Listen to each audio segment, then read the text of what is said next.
Hi, and welcome to the Township's News and Information Program, This Week in East Brunswick. Tonight we'll join the festivities at Bowne Munro Elementary School's Health Fair, and we'll hear about what's involved in keeping the town's shade trees in shape from shade tree foreman Don Hart. On Health Facts, Terri offers information about services provided by the Middlesex County Department of Health, and on Consumer Aware, Adrian Eisner introduces us to the first part of a segment on auto repair called Keeping It on the Road. We'll wrap up with a review of Monday's Township Council meeting, but first, let's look at Channel 8's programming for next week. Monday morning at 10 o'clock, Lenore Kulik demonstrates how to have fun with aerobics on Look Great, Feel Great.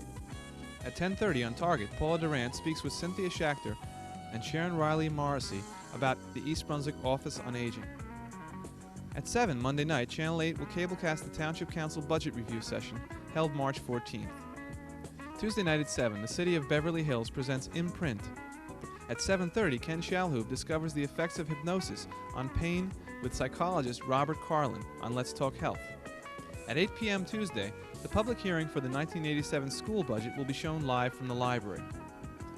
Wednesday afternoon at 3, the Children's Department presents stories from the library, and at 7:30 Wednesday night, Spotlight on Education focuses on the Humanities program at the high school.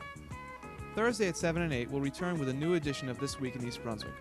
All programs will be shown at least twice during the week, so check Channel 8's program schedule for reruns. Wednesday, children at Bowne Munro School celebrated good health with a fair promoting good health habits. Children were free to visit the many exhibits which focused on different aspects of health care.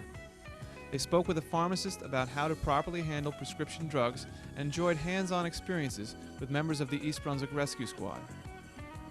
Younger children were enthusiastically involved in exercising for fun and fitness, while older kids learned how to find the pulse. All heads turned to the stage for short rehearsed performances by classmates. We asked school nurse Harold Kwikowski what went into planning the health fair. A lot went into planning it. We started back in October, and the kids have been working on their health ever since then. Actually, in January, they started working on the project for today's presentation. They've worked very hard. They've learned a lot. Everybody in the school has been involved. And the purpose is to expose the children to all areas of health, pretty much to have them understand the concept of wellness, the kinds of things that help them to maintain their health. We really haven't stressed illness here today. Wellness is what it's all about.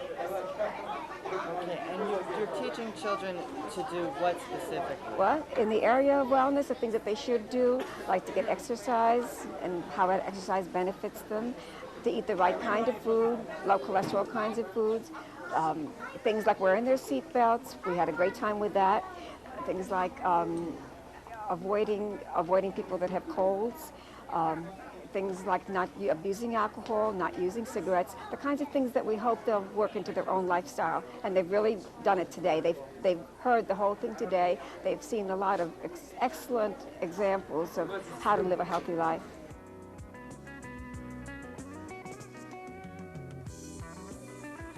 One of the most popular exhibits was sponsored by the executive board members of the East Brunswick chapter of Students Against Drunk Driving, Jeff Goodman and Brian Kaplan. And we're here today at this health day to explain to the children exactly what drinking and driving can do to them, and that there are organizations who are active in the fight against this problem. You know, basically we realize that the kids are very young and they're not directly affected by drinking or driving for that matter. But what we're doing with the kids, especially the young ones, is explaining to them what the effects are of people after they drink alcohol. And we're telling them, after they figure out what the effects are, we're letting them figure out for themselves why it would be so bad to drive a car after. You know, we're telling them that you get dizzy and you get blurry, and then they realize, you know, they go, well, then if you drive, you could crash because you can't see right. And we're getting a kick out of the fact that they're picking this up, and that maybe when they're older, you know, they're going to realize that drinking and driving are bad. And after we told them a few statistics and the problems, we inducted them as honorary members, and we have a poster contest going on where I guess it sparks enthusiasm, and the children are making posters, making up slogans, and there are prizes awarded. Right.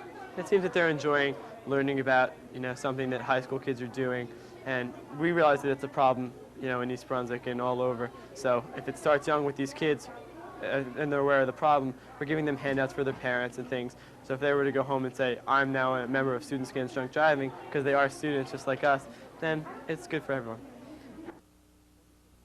Third grader Orly Trieber told us what she had learned from the health fair.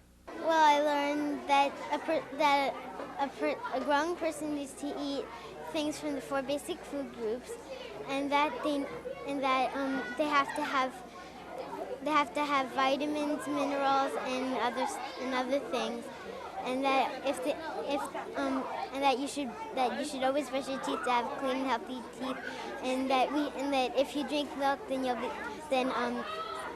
be strong and you'll have strong bones and teeth, and milk has calcium and stuff in it. Right, but did you learn anything not to do? We learned that not to drive in a car without wearing a seatbelt. We learned not to take too many vitamins or minerals or something, because you can get sick. During the month of March, in honor of St. Patrick's Day, the Adult Services Department is highlighting books with an Irish brogue. Located on the display cubes in the center of the library, you'll find novels about Ireland and Irish in America, travel guides to Ireland, books about Irish history and the Irish language, and songbooks and fairy tales from the Emerald Isle. We invite you to stop by on your next visit to the library and select a book or two to check out. Also on the street every day is our own street tree crew. The program consists of 3 people. It's on the crew, the bucket crew in the back you can see. Normally we go out, have a program of street tree elevations, which we try to keep a 3-day program going on that, and then citizen requests, which are calls that come into the office, and we'll answer them 2 days out of the week. When we say elevation, we mean we're going to remove the lower limbs on the tree so that street sweepers can get through, your snow plows. In this particular instance, the reason this tree is being taken down is it's blocking the sewage in the home. And the homeowner had roto-rooter in here 2 or 3 times, and the cost is just too much for them. So we'll come out, we'll cut the tree down, the sewage authority pulls the stump out, and then they repair the blockage. And it could be a sidewalk problem where the sidewalk is lifted. We'd go out and we'd do that too. Today we had 2 sewage jobs scheduled, and we had an accident report over the weekend. So depending on how bad it is, if the tree is down in the street, they'll call me 2 o'clock in the morning. I'd have to come out and take care of it. Normally all I do is just get out there and clear up the street, throw all the brush off to the side, and then in the morning we'll pick it up and clean it up. That's what they call a trim lift. It's about a $50,000 piece of equipment, and it's all self-contained, as you can see, with the chipper. All the tools you see them using are all hydraulically run right off the truck. And for bigger work, they have the gasoline saws too. My job as shade tree foreman here is to oversee the work that's done out here. I go out and check out all the citizen requests that come in. If they have a problem, I go out and just see exactly what it is. If it's an emergency, we jump right on it. Anything that pertains to the township trees, we're involved with. Kids and adults who like to bake are encouraged to enter their favorite cakes in the library's first ever cake contest. The contest will be held Sunday, March 29th. For more information, inquire at the Children's Services Desk. Now let's join Terri Maines for a health facts overview of the Middlesex County Health Department. Through a contractual arrangement, the Township of East Brunswick is served by the Middlesex County Health Department for Public Health Services. The Health Department provides services in accordance with a state law known as the Minimum Standards of Performance for Local Health Departments. In carrying out these activities, the Health Department offers a broad range of environmental activities, personal health services, and educational programs. All programs are offered free of charge. I'm just going to whet your appetite with a few that I'll be able to describe here. In the area of environmental services, many of you are familiar with the Health Department's role in inspecting restaurants. While this is a very important component of our work, it doesn't stop there. The Health Department is responsible for inspections of solid waste facilities and for the control of air and noise pollution, as well as the control of hazardous materials in our environment. If a well or septic system needs an inspection, the health department is the place to call, just as we're the right place for mundane complaints concerning animal control and weeds. The sanitary inspectors are right in East Brunswick so that they can respond as quickly as possible. In the area of personal health care, the County Health Department offers many services to East Brunswick residents. The Health Department provides child health conferences for well baby care and childhood immunizations, as well as adult health programs which provide blood testing, flu shots, pap smears, and blood pressure. The Health Department provides a clinic for sexually transmitted diseases, along with school nursing, a lead control program, and nursing visits to high-risk mothers and babies. The County Health Department also operates the Child Health Services Unit, which provides case management services for children with handicapping conditions. Education programs are available through the department concerning a wide variety of health subjects. Some of the current offerings include a series on living with diabetes and another on living with hypertension, as well as individual sessions on cardiovascular risk factors, such as smoking and stress management. There's a series of programs for older adults which covers nutrition, physical fitness, medication use and abuse, safety and stress management. The Health Department conducts youth education programs covering teenage sexuality, sexually transmitted disease, and the prevention of drug abuse. If your organization is interested in an education program or any of the above-mentioned topics or others, contact me at the Middlesex County Health Department at 828-8100 to determine how we can best assist you.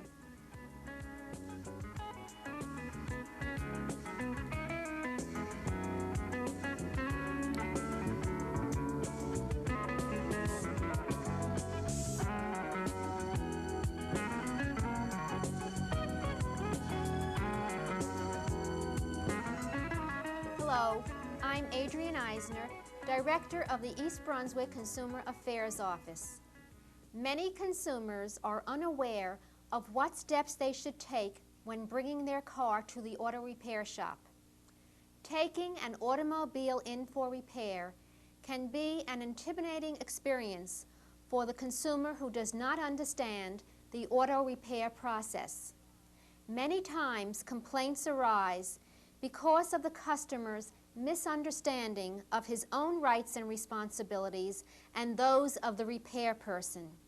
The videotape you are about to see has been prepared to provide you with the fundamentals on what you should know and how to proceed. You will find that taking the precautions suggested will result in fewer problems in the future. If you need any further information, you can contact us at the East Brunswick Consumer Affairs Office. The telephone number is 390-6954.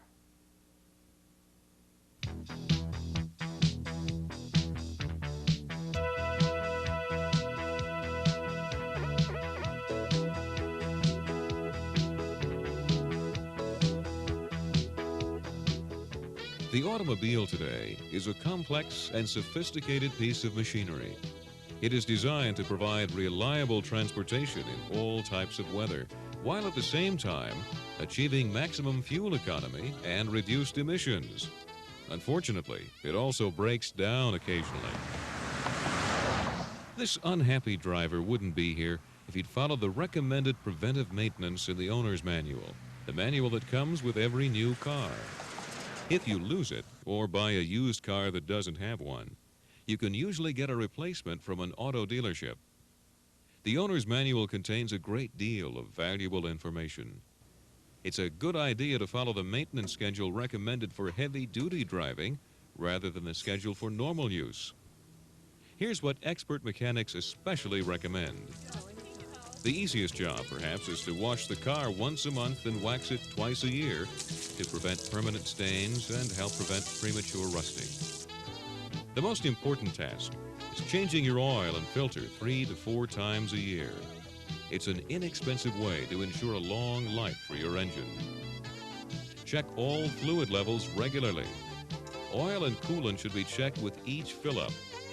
Transmission, power steering, and brake fluid at least once a month. The dipstick for oil is located toward the front of the engine. The transmission fluid dipstick further back. If you're not sure which is which, check your owner's manual. Properly inflated tires can increase gas mileage as much as 5%. So check the tire pressure at least twice a month. Check for uneven tread wear that could indicate an alignment or front end problem. And rotate tires regularly, according to the owner's manual. Check the air filter once every 2 months. More often if you live in a sandy or dusty area. If you can't see the beam of a flashlight through the filter, it's time to replace it. Check the water level in the battery every 2 or 3 months. Be careful not to splash battery acid when adding water, and don't smoke. Explosive gases can build up in some batteries. A low level may give you an early warning of a problem with your electrical system. If there's corrosion, use an old toothbrush with a mixture of baking soda and water to clean it off. Check belts for signs of wear and tightness. For some types of cars, it's best to have a mechanic do the adjusting. Check water hoses for signs of splitting and bulging, and make sure the clamps are on tight. Carry a roll of duct tape in your car for emergency repairs to leaking hoses. Hoses and belts should be replaced every 2 to 3 years, depending on how much you drive. It's a good idea to replace all belts at the same time. It's a bit of preventive maintenance that could have saved this motorist some aggravation. What seems to be the problem? Well, you know, if I knew, I wouldn't be here, would I? In this case, he's exactly right, because following the recommended preventive maintenance could have prevented it. It just stops, you know, just the engine quits, nothing else, it just stopped running. Okay, well, we'll have one of our mechanics take a look at it and hopefully they can... The problem is a broken alternator belt. That drained power from the car battery. Paying attention to the way your car sounds and feels when you drive can alert you to a problem before it comes to this. If you notice any unusual noises, if your car starts to stall, if you have problems restarting it when it's hot, anything like that, it's a good idea to keep a log of it. Keep track of when and where these things occur. The information that you get is going to be useful to the mechanic because he can pin down exactly the causes and the possible causes. Automotive expert Rich Alexander. You should note how long the car's been running, what kind of weather, outside temperature, just anything, even for things like water leaks, at what angle the car's parked could be important. With this information in hand, you're now ready to look for the right place to get service and repair. A good way to pick an automotive repair facility would be through recommendations, friends and relatives. If they've been happy with a shop, chances are you will be also, and you should also look for a shop that employs ASE certified mechanics. The ASE certification is usually displayed prominently. It means the mechanic has been tested in one or more of a series of automotive repair specialties. Hello, could you give me some information on consumer complaints about an auto repair shop? You can check out the shop's complaint record with your local consumer agency or Better Business Bureau. You may want to choose a shop that agrees to resolve its disputes through a third-party dispute resolution program, such as those operated by the American Automobile Association, the Better Business Bureau, programs run by local auto dealers or trade groups called auto caps, or any of the programs operated by the major oil companies. The Township Council action meeting started off on a light note Monday night. Mayor William Fox presented a local brownie troupe with a proclamation declaring this week National Girl Scout Week.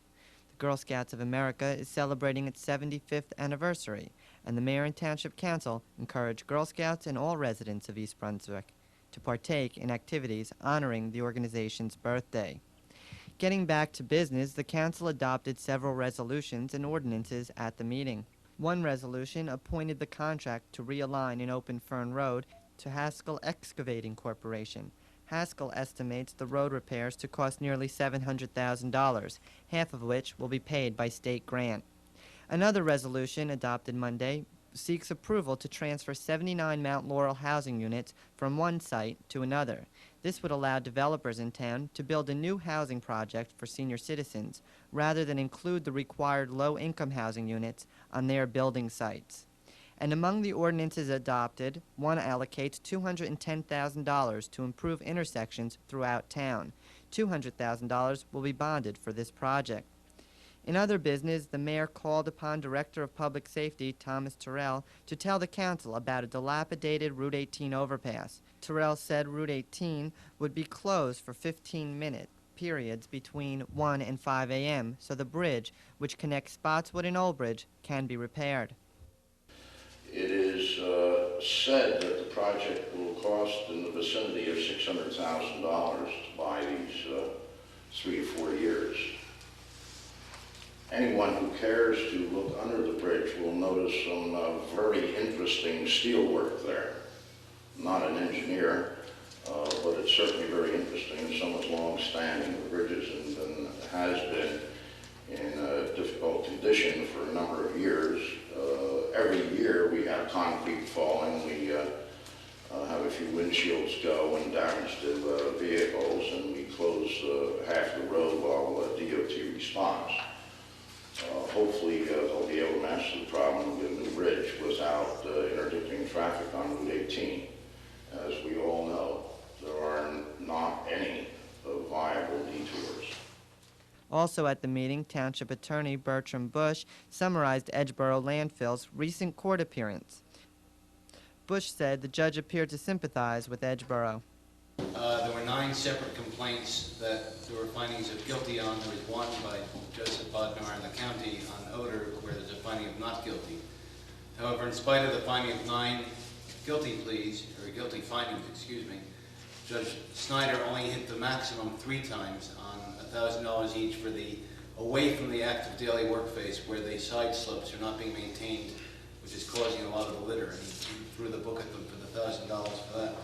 He only fined court costs, however, for 6 other on the active work phase because he was convinced that they were doing the best they could under the circumstances and that they had maybe not adequate dirt trucks, but they had somewhere between 173 and 177 dirt trucks every month coming in. It doesn't mean that the pressure will be off. In fact, I think that Edgeboro probably has complied because we've had an ongoing program primarily with the state, although the county chipped in this time, and the state will continue to monitor and will come unannounced, and hopefully that will keep Edgeboro complying with the state law. As the landfill approaches its capacity, its future remains unclear. The future for Councilman Jackson Agra and William Kirk's proposed Route 18 bypass is also unclear. So far, the road has received endorsement from the East Brunswick Chamber of Commerce. On Thursday, March 12th, the road will be discussed with Senator Pete Garibaldi in an open public meeting. The meeting will begin at 8 p.m. and Channel 8 will be there, keeping you informed. That's all for this week. Thanks for watching.